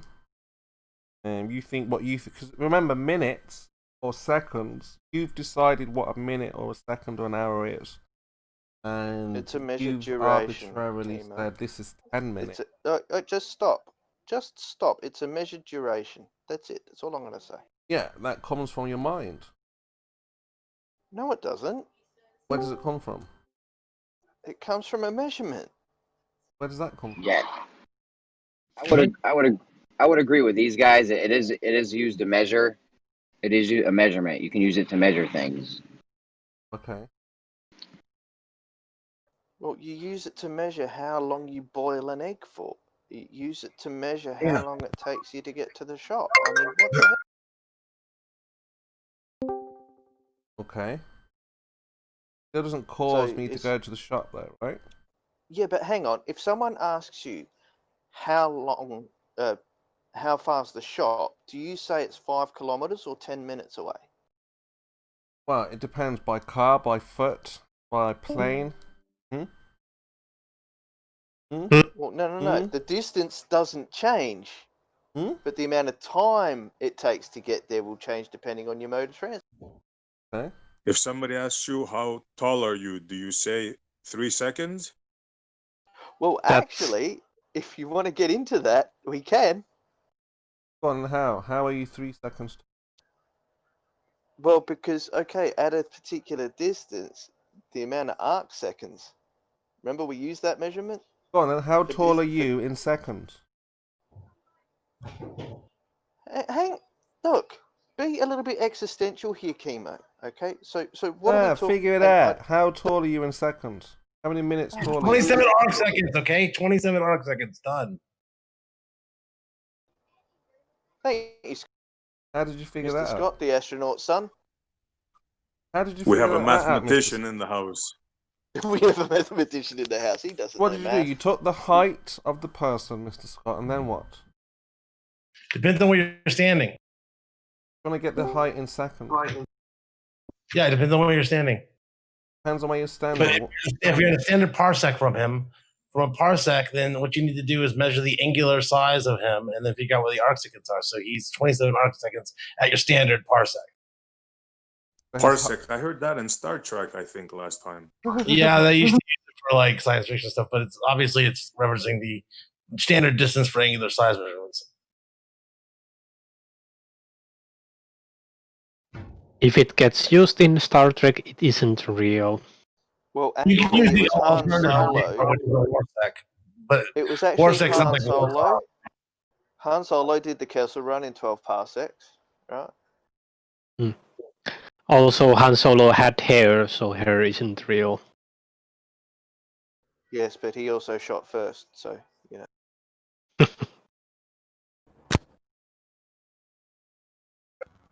All right, when we're done with this, I've got a real question about time, but you guys finish up with your... Go, Curved. Go, Curved. Kimo, you understand that time, you say, is a measurement, or we, can take a measurement.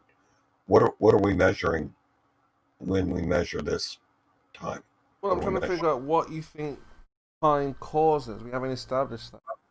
That's not, no. What do you think we're measuring? Do you accept that we're measuring time? Regardless of what units we're measuring it in, regardless of any man-made concept, what are we measuring? In terms of what? You mean space? What are we measuring? What do you think we're measuring? With time. When an hour. Regardless of whatever you think about the hour, what is an hour a measure of? This is a distance, no?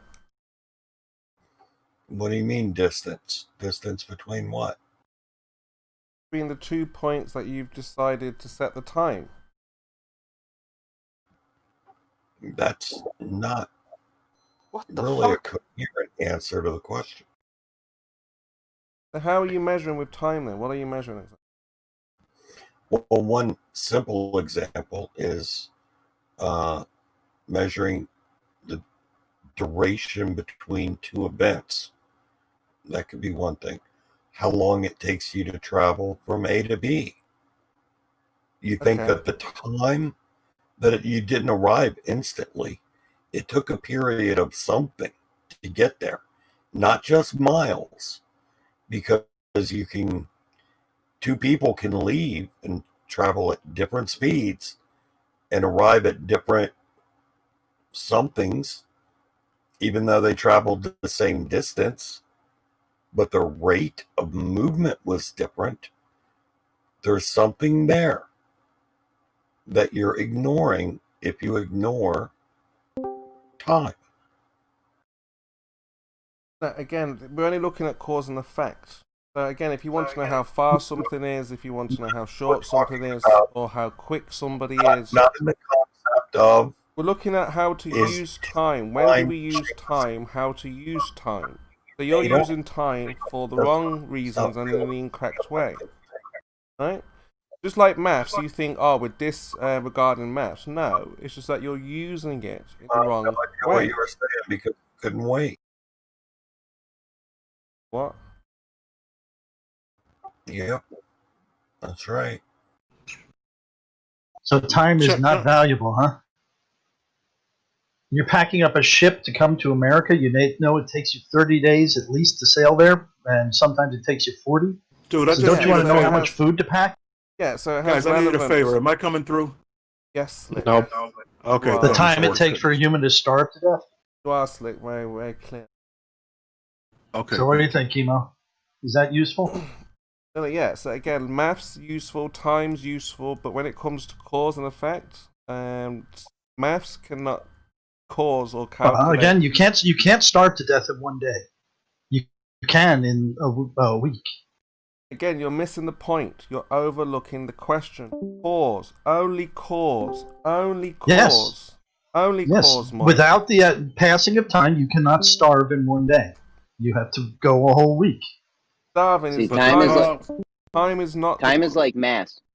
Time is like mass. It's a measurement. No, it doesn't cause anything. It's just measurements. Yeah, that's it's a measurement of events. Measurement, end of definition.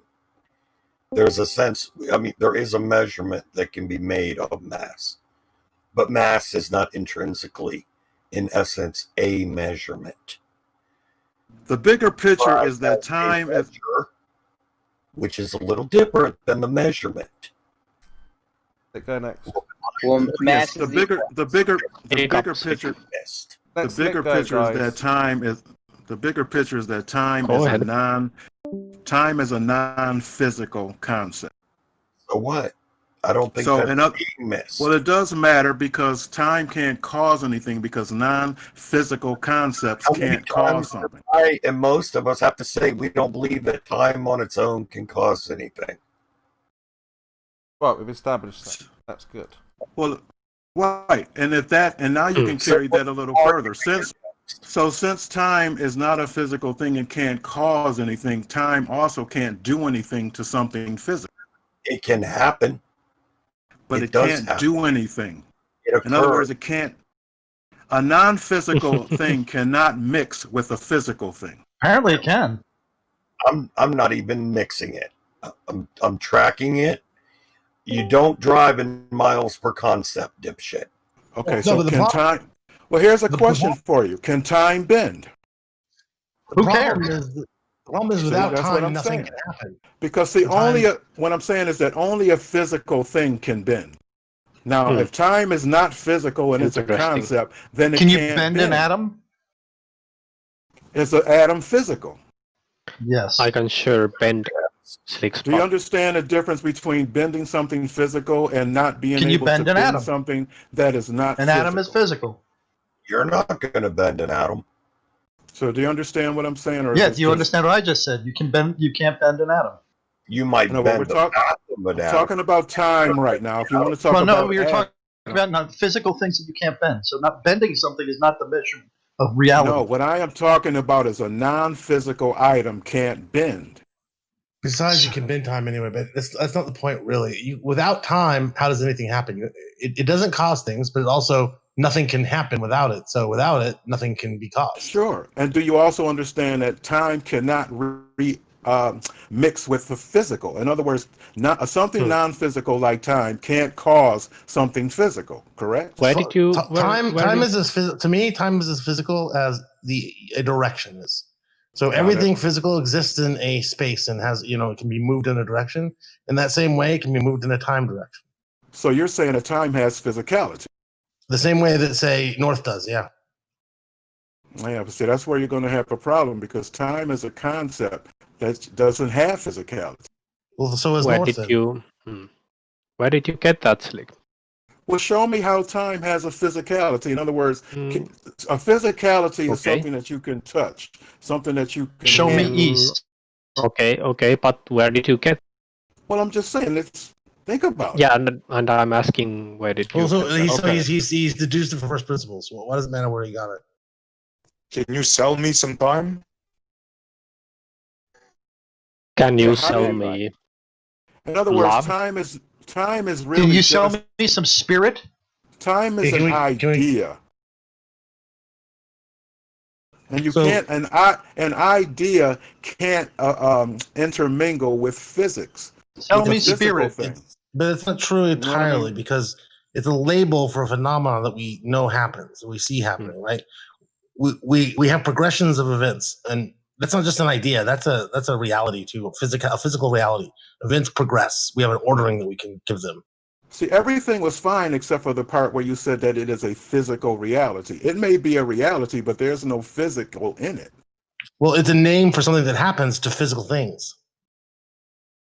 He also did say it's as physical as north. That's what I heard. It's more tangible than spirit. I did not hear him say it's as physical as matter. It's not physical at all. It's like space. Is space physical or not is a hard question because it's like, you can't really touch emptiness. But at the same time, if not for the dimensions of space, physical things couldn't exist. So they're part and parcel to physicality. You can't have physicalness without space. Time is like space. It's in fact, it is space. It's just another dimension of space. And you can't have it. We don't have physical things doing anything if we didn't have time. You can't touch it exactly, but it's still deeply physical in the way that space is. Yeah, but you can't bend space. You can't take space and bend it and straighten it back out. But let's not quibble. I'm not going to quibble. I could quibble. I'm not going to quibble over that. So let's say you're right. You can't bend it, okay? But what I'm saying is still true. There's a deep, non-trivial sense in which, even though you can't touch it or let's say bend it, it is physical in the sense that it's part and parcel of physicality. You can't have physicality without it. It's a necessary component of physicality. Right. But what I'm saying is I could take a pipe and I can bend that pipe. Right. Now, when I bent that pipe, time didn't have anything to do in that bending. The time didn't play a role It did, though. in It the had to have. bend. Well, it may have taken the time and the distance of how long it took to bend it, but the time itself had nothing to do with the actual bending of the physical object. It was It's what allowed for the bending to happen. Whatever strength you use is what caused the bend. As like if you take your two hands and you bend the pipe, well, it was the two hands that bent the pipe, not bend time. it, no time. See, to me, in Slick's mind, physical is interchangeable with material and material only. That's the sense I get from Slick. Yep, that's exactly the game. You're taking an idea and trying to make it mix within the physical, and an idea it's a concept. What's the hurry? But the truth is, I'm sorry. What, Curve? Did you say something? I mean, why'd you have to start talking before I was done? Because this is Discord. It's hard to tell when somebody starts talking. Get used to it. Well, so you can tell by the fact that you still hear me talking. That's a clue. I know. Yes, it's Discord. Curve. Get used to it. So then you're blind, and every time I talk over, you're retarded. Oh my God! Now, how long are we going to do this now? Not very long. So to be fair though, to bend something, it does require the two hands of strength, but it requires so many more things too. That you're sort of hand waving past when you say it just requires your strength. It requires friction, and it requires bioelectricity. It requires tension. It requires all kinds of phenomena that are also related to physicality, part of physicality, and including space and including time. And it requires your existence, which is just an idea, but okay. All is true except the time. It's only a measurement, just like time is the label that we give the progression of events, right? And so if we say that it's just a concept, if we say it's not physical, it has nothing to do with anything we can touch, right? Then we're saying we can't have any change. We're saying that we can't have any emotion. We're saying that nothing can be different than it was before. And if that's the case, then it seems like it's more than a concept, because that's such a deep destruction of what we know as the universe in terms of our reality. I wouldn't say that. Think about this for an example. Take a turkey that you put in the oven for 2 hours.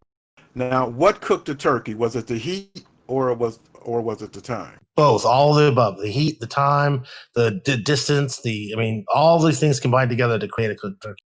All right. But the no, actual if you physical, hold on, Slick. Hold on. Hold on, Slick. The ahead, time. I could set the turkey on the counter or the chicken on the counter, and we can let all the time in the world pass. It ain't gonna cook. What did I just say, Jeremy? I didn't say it's just the time that does it. I said it's all those things combined that do it. It's the distance, it's the heat, it's the time.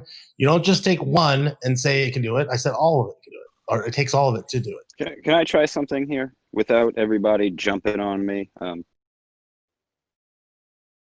No. Don't ever pause after you ask that question. Go ahead. Can we agree that time is a measurement, right? Let's get a concession from everyone so we can have something that we can. No. I think of it as a dimension. We can a dimension. Time? Hold on. Time is a concept. Yeah, time is not a measurement anymore. The map. Okay. We can measure time. Okay. Yeah, we can measure time. Okay. Well, let's go. Okay, so to have a measurement. You cut out. Yep. You cut out. It was me. To have a measurement, do you agree that you need standardized units? No. Well, I mean, ish, yeah. It helps. It helps when you want to actually do something with it, but you don't have to have a standard. Okay, so if I said, you want to communicate it, can you properly measure something? I'm just going to use inches. Let's say an inch is a set distance apart between two hypothetical lines. Okay, so that's an inch. If that inch wasn't always the exact same length, would inches be worth anything? Yeah, you just have to know how they change and what the variation looks like. If you had an algorithm for how it changes and varies, it could still be useful. It'd just be unnecessarily complicated. So you would need to be able to keep some sort of constant. Well, you have to know how they change. Even an inch isn't constant. You'd have to have a good understanding of, well, inches is something that start out with this length, and then I double it every time I remeasure it. So as long as you know how it varies, then you can still be used. Yep. So that's actually how historically they used things. We don't have a national standardized institute of measurements that standardizes. I'm sure we do, but I'm not saying it's the only way. I'm just saying so you we can don't do it need. if it varies. Are you saying we don't need them? We don't need these. I'm saying that if you don't have to do it that way, right? Now it's certainly easier to do it that way. It makes a lot of sense. No, is it? I'm saying, is it possible? It's possible to do it with variation. Yeah. Okay, as long as you have to know how it varies. It's randomly. But how would you know? How would you know how an inch varies if you as the unit? Well, we might be the ones that decide how it varies. Okay, but why would you? Okay, so then wouldn't you be deciding its constant state? Well, if you're don't interrupt. Let me don't interrupt. If you're saying an inch, I'm going to use numbers so we can quantify it easier. If you're saying, well, an inch can be 10. So you've now declared what an inch can be. You have declared what an inch can be. You have standardized an inch. Now, if you're going to say, well, it's 12 now, you're still standardizing the unit. So in order to have a unit, do you need a human to assign a value to it, to have a measurement or a value or a unit? How about that? A unit is something that a human labels, yeah. Who else can do it? Okay, so in order to have a measurement, you need to have a human assign a definitive value to something. So someone has to assign it, I guess. Okay, so now here's the question. Where is this? How did they come to the conclusion, and what is the standardized unit for a second, a minute, and an hour? Well, there isn't a standardized unit. There's variations. Okay, so since there's no standardized units, you cannot measure anything. True. No. You can. Every time you ask the question about the distance, we said you can still do it. That's like saying you can't measure an inch. Okay, inch is the measurement. The second is the measurement. You don't measure seconds. How do you know how do you know how long a second is? Well, they have a definition for second, which is based on oscillations of it's a subject. Right hand, you're talking over people, by the way. If I was building a yard and I said build it 10 feet, you would know exactly how to find out what 10 feet is because you would take 10 rulers. Now, if you were going to tell me, you're like, hey, right the hand, east the doctor, wait 5 seconds. What would I do to know that I'm waiting 5 seconds? How do I measure out 5 seconds? You would need the way they standardize time when they do is they use oscillations of an hour or oscillations of a subatomic particle. So it's a certain amount of oscillations, a certain amount of vibrations.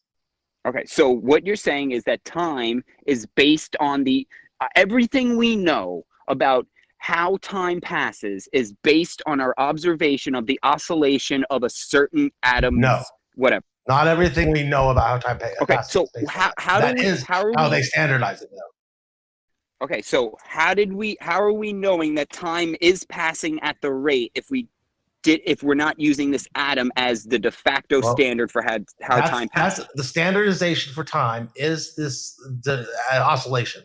So when you ask a question, how is everything we know about the passage of time based on this? No, the answer to that's no. If you ask, what is the standardization for time? Well, I think currently it is this oscillation. I forget the atom. It's like a Galvian atom or something. Cesium-133. Thank you. That's right. You're right. Yes. 133, you said? 33? Yes, the cesium-133 atom. It's a 1 and it's a 1 and then 33, very Masonic. Okay, so without that cesium atom, could you quantify to me a second? We did before we measured the cesium. Hang on. I found it. Measurement of time, units of measurement. It was actually the seconds were derived from days and hours. So all they did was cut it up smaller and smaller, and that's how they got the second. So you can go and read that and then come back with your answer. Okay, so basically what you're saying is really it's based on the sun's movement.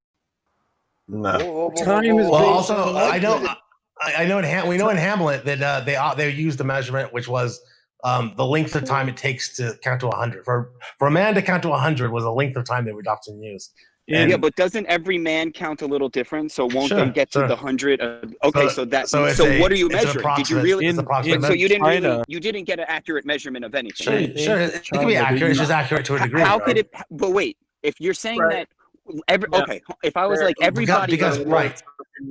Think about it like this. Because a ruler is accurate to a degree. It's not perfectly accurate, but it's accurate to a degree. So you can get an accurate measurement depending upon what your needs are with a ruler, just like you could get an accurate measurement depending upon what your needs are with counting to 100.